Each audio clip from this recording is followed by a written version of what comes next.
जय श्री कृष्णा। राधे राधे। नमस्कार दोस्तों, आप सभी का दिन शुभ और मंगलमय हो। आप सभी के ऊपर भगवान सूर्य नारायण की कृपा सदा सर्वदा बनी रहे। जिस तरह से सोमवार का दिन भगवान शिव को समर्पित होता है, उसी प्रकार से रविवार का दिन सूर्य देवता को समर्पित होता है। ज्येष्ठ माह में पड़ने वाले रविवार का और भी ज्यादा महत्व शास्त्रों में बताया गया है। रविवार के दिन सूर्य देव की पूजा करने से और सूर्य देवता को अर्घ्य देने से जीवन के सभी दुख दूर हो जाते हैं, शारीरिक और मानसिक कष्ट दूर होते हैं और सभी प्रकार के सुखों की प्राप्ति होती है। आज के दिन सूर्य देव की पूजा करके सभी भक्त जनों को व्रत कथा अवश्य ही पढ़नी अथवा सुननी चाहिए। तो आज की इस वीडियो में आप सुनेंगे रविवार व्रत कथा। पौराणिक व्रत कथा के अनुसार प्राचीन काल में किसी नगर में एक बुढ़िया माई रहती थी।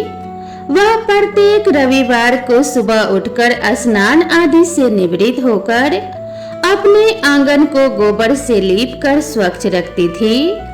फिर सूर्य देव की पूजा करके भोजन तैयार कर भगवान को भोग लगाकर ही स्वयं भोजन ग्रहण किया करती थी। भगवान सूर्य देव की कृपा से उसे किसी भी प्रकार का कोई कष्ट नहीं था। धीरे धीरे उसका घर धन्य धान्य से भर रहा था। उस बुढ़िया माई को सुखी होते देखकर उसकी एक पड़ोसन उससे बुरी तरह जलने लगी। बुढ़िया ने कोई गाय तो पाल नहीं रखी थी, इसीलिए रविवार के दिन घर लीपने के लिए वह अपनी पड़ोसन के आंगन में बंधी हुई गाय का गोबर लाया करती थी। पड़ोसन ने कुछ सोचकर एक दिन अपने गाय को घर के अंदर बांध दिया। अगले दिन रविवार का दिन था और गोबर नहीं मिल पाने के कारण उस दिन बुढ़िया ने सूर्य भगवान को भोग भी नहीं लगाया। जब भोग नहीं लगाया तो उस दिन उसने स्वयं भी भोजन नहीं किया। इस प्रकार सूर्यास्त होने पर वह बुढ़िया भूखी प्यासी ही सो गई। उसने इस तरह से निराहार रहकर व्रत रख लिया। रात में सूर्य भगवान ने उसे स्वप्न में दर्शन दिए और व्रत न करने और उन्हें भोग न लगाने का कारण पूछा। तब बुढ़िया ने बहुत ही विनीत स्वर में पड़ोसन के द्वारा घर के अंदर गाय को बांधने और गोबर न मिल पाने की बात कही। सूर्य भगवान ने अपने भक्त की परेशानी का कारण जानकर उसके सब दुख दूर करते हुए कहा कि हे माता, आज हम आपको एक ऐसी गाय प्रदान करेंगे जो सभी इच्छाएं पूर्ण करती है, क्योंकि आप हमेशा रविवार को पूरा घर गाय के गोबर से लीप कर फिर भोजन बनाकर मुझे भोग लगाकर ही स्वयं भोजन करती हो। इससे मैं बहुत अधिक प्रसन्न हूँ। मेरा व्रत करने और कथा सुनने से निर्धन को धन और बांझन को पुत्र की प्राप्ति होती है। स्वप्न में उस बुढ़िया को ऐसा वरदान देकर भगवान सूर्य नारायण अंतर ध्यान हो गए। प्रातः काल सूर्योदय से पहले उस बुढ़िया की आंख खुली तो वह अपने घर के आंगन में सुंदर गाय और उसके बछड़े को देखकर हैरान हो गई। गाय को आंगन में बांधकर उसने जल्दी से उसे चारा लाकर खिलाया। पड़ोसन ने उस बुढ़िया के आंगन में बंधी हुई सुंदर गाय और बछड़े को देखा तो वह उससे और भी अधिक जलने लगी। तभी गाय ने सोने का गोबर कर दिया। गोबर को देखते ही पड़ोसन की आंखें आश्चर्य से खुली की खुली रह गई। पड़ोसन ने उस बुढ़िया को आसपास न पाकर तुरंत उस सोने के गोबर को उठा लिया और अपने घर ले गई और अपनी गाय का साधारण गोबर वहां रख दिया। सोने के गोबर से पड़ोसन कुछ ही दिनों में धनवान हो गई। वह चुपके चुपके बुढ़िया के घर से गोबर ले आया करती थी और अपनी गाय का साधारण गोबर उसकी जगह पर रख दिया करती थी। बुढ़िया को इस बात की कोई खबर नहीं थी। गाय प्रतिदिन सूर्योदय से पहले सोने का गोबर किया करती और बुढ़िया के उठने से पहले ही वह चालाक पड़ोसन उस गोबर को उठाकर ले जाती थी। बहुत दिनों तक तो बुढ़िया को सोने के गोबर के बारे में कुछ भी पता नहीं चला। बुढ़िया पहले की तरह हर रविवार को सूर्य भगवान का व्रत करती रही और कथा सुनती रही। लेकिन सूर्य भगवान ने जब पड़ोसन की इस चालाकी को देखा, तब एक दिन उन्होंने बड़ी तेज की आंधी चलाई। आंधी का प्रकोप देखकर बुढ़िया ने गाय को घर के भीतर बांध दिया।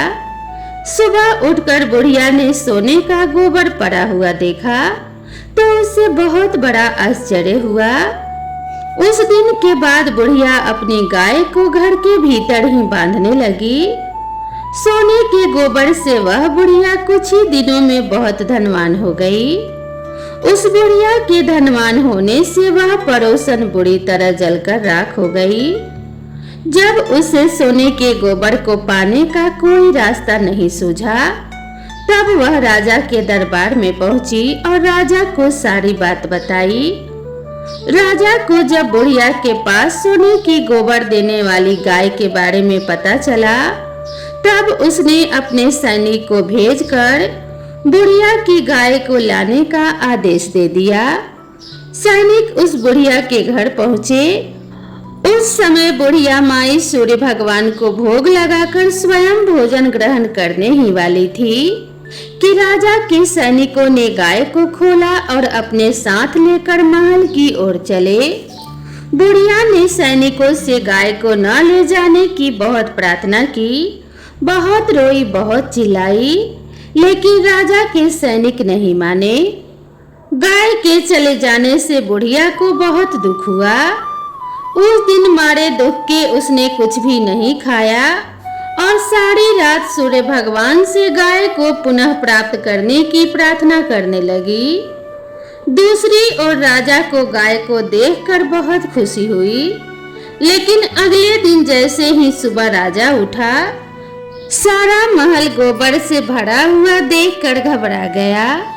उसी रात सूर्य भगवान उसके सपने में आए और बोले कि हे राजन, यह गाय उस बुढ़िया माई को लौटा देने से ही तुम्हारा भला होगा। रविवार के व्रत से प्रसन्न होकर मैंने ही उसे यह गाय भेंट स्वरूप दी है।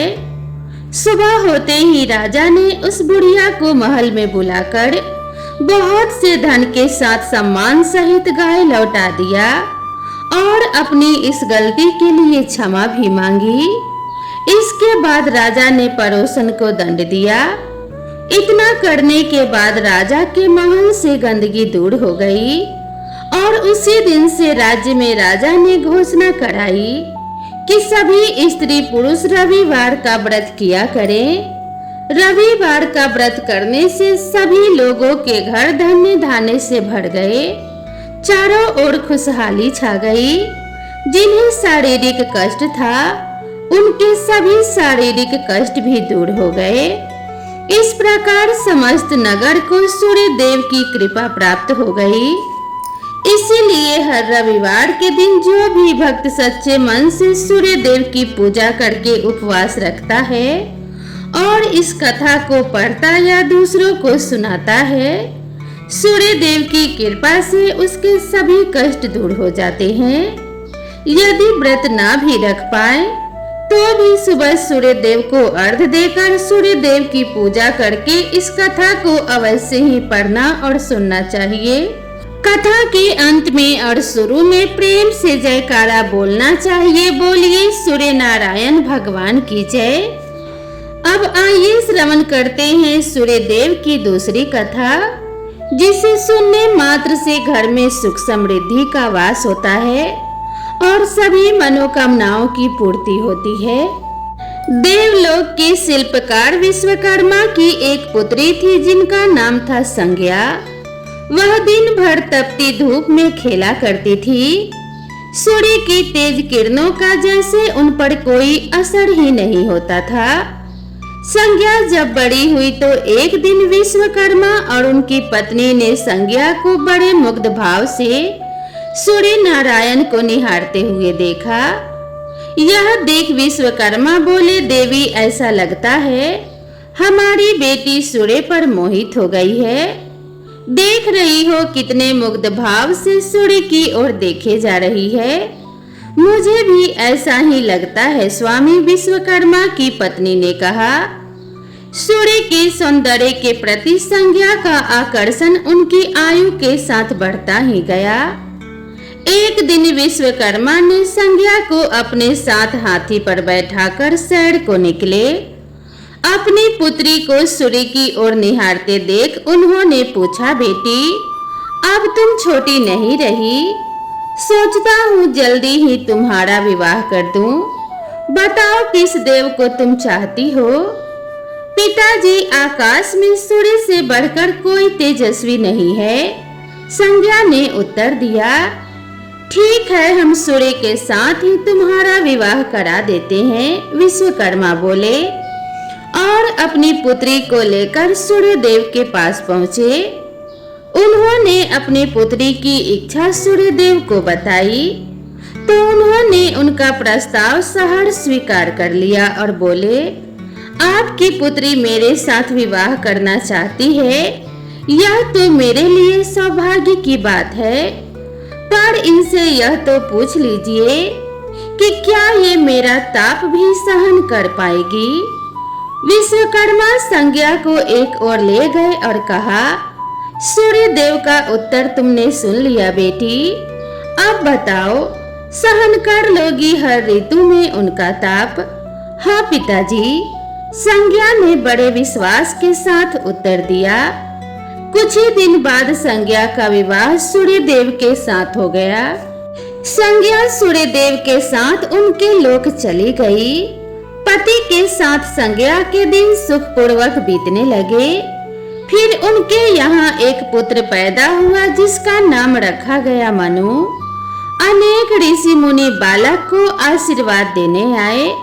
यह बालक ज्ञानियों में भी ज्ञानी होगा, ऋषियों ने भविष्यवाणी की। आशीर्वाद सच निकला। जब वह कुछ बड़ा हुआ तो ऋषि मुनियों से शिक्षा ग्रहण करने लगा। सूर्यदेव और संज्ञा को अपने बेटे पर बड़ा गर्व था। वे बहुत ही प्रेम से अपने बेटे का लालन पालन करते थे। अचानक एक बार ग्रीष्म ऋतु में सूर्य की किरणें बहुत ही प्रखर हो गई। उनका तेज अपनी चरम सीमा पर जा पहुंचा। संज्ञा की चमड़ी झुलसने लगी। सूर्यदेव ने उन्हें अपने पास बुलाया तो वह अपनी आंखों पर हाथ रखकर उनके पास पहुंची।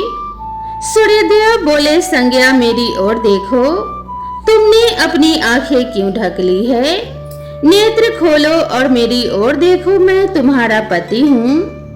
स्वामी, आपके ताप से मेरी आंखें खुल नहीं पा रही हैं, संज्ञा ने कहा। इसका अर्थ तो यह हुआ कि तुम मुझे अपने से दूर कर रही हो। विवाह के पूर्व मैंने तुमसे पूछा भी था कि क्या तुम मेरा ताप सहन कर पाओगी। तुम्हारी सहमति पाकर ही मैंने तुम्हारे साथ विवाह करना स्वीकार किया था, लेकिन अब तुम अपने वचन से मुकर रही हो। सूर्यदेव ने कुछ क्रोधित होते हुए कहा।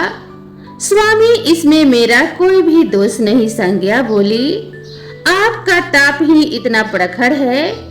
सूर्यदेव और भी कुपित हो उठे और बोले, सुनो संज्ञा, प्राणवान वस्तुओं को जीवित रखने वाला मैं ही हूँ, परंतु तुमने मेरी ओर से आंखें बंद कर ली। अतः तुम्हारे गर्भ से जो भी बालक उत्पन्न होगा वह यम होगा।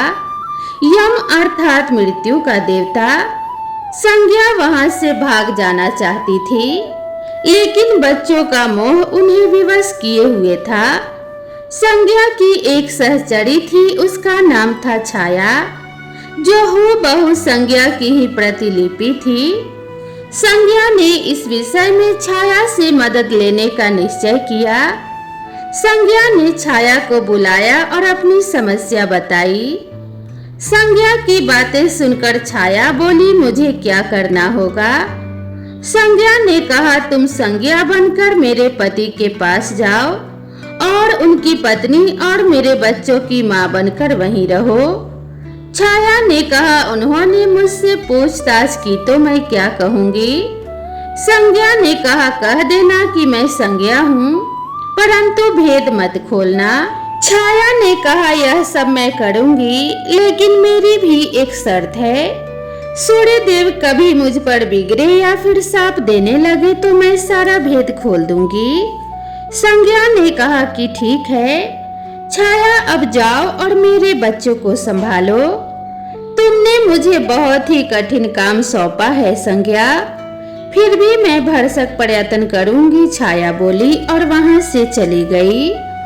उसके जाने के बाद संज्ञा सोचने लगी, मैं मायके चली जाती हूँ, माँ और पिताजी मुझे देखकर बहुत प्रसन्न होंगे, मैं कुछ दिन वहाँ रहूंगी, परंतु पिताजी कहेंगे स्त्री की शोभा पति के घर में रहने में ही है।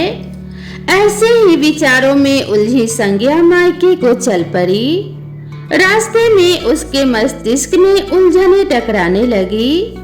वह सोचने लगी, जब मुझे पिताजी लौट जाने को कहेंगे तब मैं जंगल में चली जाऊंगी।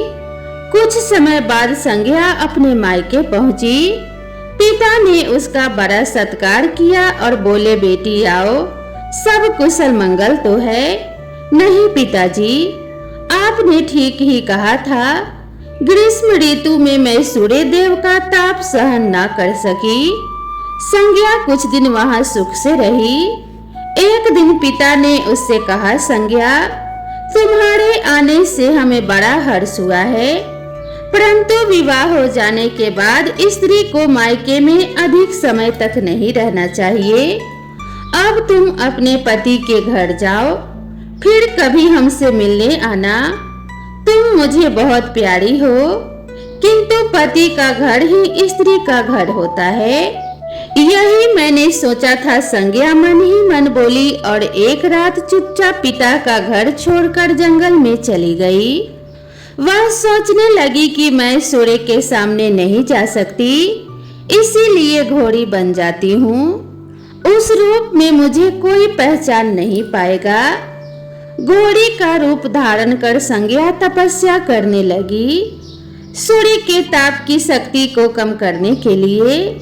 उधर छाया ने सूर्य के यहाँ रहकर संज्ञा का स्थान ले लिया था। सूर्यदेव ने उसे संज्ञा ही समझा। वे बोले, तुम लौट आई मेरे पास, क्षमा कर दो स्वामी, मैंने अपनी दुर्बलता को जीत लिया है। छाया खेद भरे स्वर में बोली। सूर्यदेव ने कहा, संज्ञा, मैं तो कब का तुम्हें क्षमा कर चुका, अब घर की जिम्मेदारी संभालो, बच्चों का लालन पालन करो। छाया ने कक्ष में लेटे दोनों बच्चों पर निगाह डाली और घर की जिम्मेदारियां संभाल ली। छाया इस घर में सुखी थी। वह प्रायः सोचा करती थी, बेचारी संज्ञा, कितना अच्छा घर त्यागना पड़ा उसे, क्या वह कभी नहीं लौटेगी? कुछ समय बीतने के बाद छाया को एक पुत्र पैदा हुआ। पुत्र पैदा होने के बाद वह कुछ चिंतित रहने लगी और मन ही मन विचार करने लगी कि मुझे यह नहीं भूलना चाहिए कि मैं संज्ञा की छाया ही हूँ। छाया ने एक पुत्र और एक पुत्री को जन्म दिया। अब छाया का व्यवहार बदलने लगा। वह अपने बच्चों से तो प्यार करती थी, लेकिन संज्ञा के बच्चों को तारने और उनके साथ दुर्व्यवहार करने लगी। मनु ने तो विमाता के व्यवहार को नजरअंदाज कर दिया, लेकिन यम को छाया का व्यवहार खटकता रहा। माता छाया का यमुना बहन के साथ ऐसा व्यवहार करना उचित नहीं। वह अपने बच्चों के साथ तो कितना अच्छा व्यवहार करती है, परंतु हम भाई बहन से नफरत करती है। एक दिन तो हद ही हो गई। छाया ने यमुना के बाल पकड़े और उसे डंडे से पीटते हुए बोली कि तुम लोग मरते भी तो नहीं, मर जाओ तो मेरा पीछा छूटे। जब छाया देर तक यमुना को पीटती रही तो यम से रहा नहीं गया। उसने जाकर छाया का हाथ पकड़ लिया और गुस्से से बोला, बस माता, अब तुमने यमुना पर हाथ उठाया तो मुझसे बुरा कोई नहीं होगा। अच्छा, तेरी यह हिम्मत मुझे धमकी देता है। ठहर, आज मैं तेरे पिता से इसकी शिकायत करूंगी। छाया क्रोध से सिहर उठी। छाया ने तो इस डर से सूर्यदेव से शिकायत नहीं की कि कहीं उसका भेद उजागर न हो जाए, लेकिन यम और यमुना ने तंग आकर अपने पिता से उसकी शिकायत अवश्य कर दी। पिताजी, यह स्त्री हमारी माँ नहीं है। यम ने कहा, हाँ पिताजी, पुत्र माता से विमुख हो सकता है, परंतु माता की ममता कभी कम नहीं होती। यमुना भी बोल उठी, मैं देख लूंगा, तुम दोनों जाओ, डरो नहीं, सब कुछ ठीक हो जाएगा। ऐसा कहकर सूर्यदेव ने बच्चों को धैर्य बंधाया, लेकिन बच्चों के जाते ही वे सोच में पड़ गए। बच्चे ठीक कहते हैं, यह अवश्य ही कोई मायाविनी है। सूर्यदेव गुस्से में भरकर छाया के पास पहुंचे और उसके केस पकड़कर झकझोरते हुए बोले, सच बताओ, तुम कौन हो? अन्यथा मैं तुम्हें कठोर दंड दूंगा। ठहरिए स्वामी, भय से कांपती हुई छाया बोली, मैं संज्ञा की छाया हूँ। वह आपकी देखभाल का भार किसी को सौंपे बिना नहीं जाना चाहती थी, इसीलिए मुझे आपके पास भेज दिया। वह कहाँ गई? सूर्यदेव ने पूछा। छाया ने कहा, अपने पिता के यहाँ।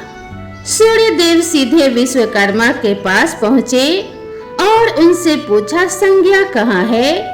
वह तुम्हारे तेज से बचने के लिए यहाँ आई थी, विश्वकर्मा ने बताया। अब वह कहाँ है? मैंने ध्यान करके पता किया है कि उसने घोड़ी का रूप ले लिया है। वह जंगल में घूमती रहती है और तुम्हारे तेज को घटाने के लिए तपस्या कर रही है, विश्वकर्मा ने सूर्यदेव को बताया। तो आप मेरा तेज घटा दीजिए, फिर उसे खोजने के लिए चलते हैं, सूर्यदेव बोले। विश्वकर्मा ने सूर्यदेव के तेज का 8वां भाग छांट दिया, जिससे उनका तेज घट गया। फिर वे संज्ञा को खोजने निकले। उन्होंने राहगीरों से पूछताछ की कि तुमने इधर कोई घोड़ी देखी है? हाँ, एक विलक्षण घोड़ी को हमने नदी के पास विचरण करते देखा है, राहगीरों ने बताया। उसमें विलक्षण क्या बात है? वह घोड़ी मानवीय भाषा में बोलती है, देव राहगीरों ने उत्तर दिया। तब तो वह अवश्य ही संज्ञा होगी, सूर्यदेव बोले। घोड़ी सूर्य के निकट पहुंची और कहा, संज्ञा, मैं सूर्य हूँ, तुम्हारा पति। अब तुम यह घोड़ी का रूप त्याग दो। जब तक मेरी मनोकामना पूरी नहीं होगी, मैं यह रूप नहीं त्यागूंगी। घोड़ी बनी संज्ञा ने उत्तर दिया, तुम्हारी मनोकामना तो पूरी भी हो गई है, सूर्यदेव ने कहा। सूर्यदेव ठीक कहते हैं बेटी, विश्वकर्मा बोले। मैंने इनके तेज का 8वां भाग कम कर दिया है। पिता से आश्वासन पाकर संज्ञा ने अपना घोड़ी वाला रूप त्याग दिया और अपने स्वाभाविक रूप में आ गई। वह हर्ष और विभोर से अपने पिता से लिपट गई और फूट फूट कर रोने लगी। फिर संज्ञा ने झुककर सूर्यदेव के पांव छुए और पूछा, स्वामी, हमारे बच्चे तो सकुशल है ना? हाँ, दोनों बच्चे ठीक हैं। मानो यम और यमुना को अब फिर से माँ मिल जाएगी। सूर्यदेव ने मुस्कुराकर कहा, मैं अब कभी भी अपना घर त्याग कर नहीं जाऊंगी, संज्ञा बोली। आप छाया को क्षमा कर देना और अपने साथ ही रखना। दोनों का मिलन देखकर विश्वकर्मा ने भी अपना आशीर्वाद प्रदान किया। जाओ और सदा सुख शांति से रहो। सूर्यदेव और संज्ञा सूर्यलोक पहुँचे और छाया और बच्चों के साथ आनंद पूर्वक रहने लगे। तो प्रेम से बोलिए सूर्य नारायण भगवान की जय। दोस्तों, आप सभी को यह वीडियो कैसी लगी कृपया कमेंट करके ज़रूर बताएं और इसी तरह की नई नई कथा और नई नई कहानियों के लिए मेरे चैनल से जुड़े रहें। तो मिलते हैं इसी तरह की नेक्स्ट वीडियो में। तब तक आप सभी दोस्तों से निवेदन है कि चैनल पर पहली बार आए हैं तो चैनल को सब्सक्राइब जरूर करें और इसी तरह की नई नई कथा और नई नई कहानी के लिए मेरे चैनल से जुड़े रहें। तो मिलते हैं नेक्स्ट वीडियो में, तब तक के लिए राधे राधे।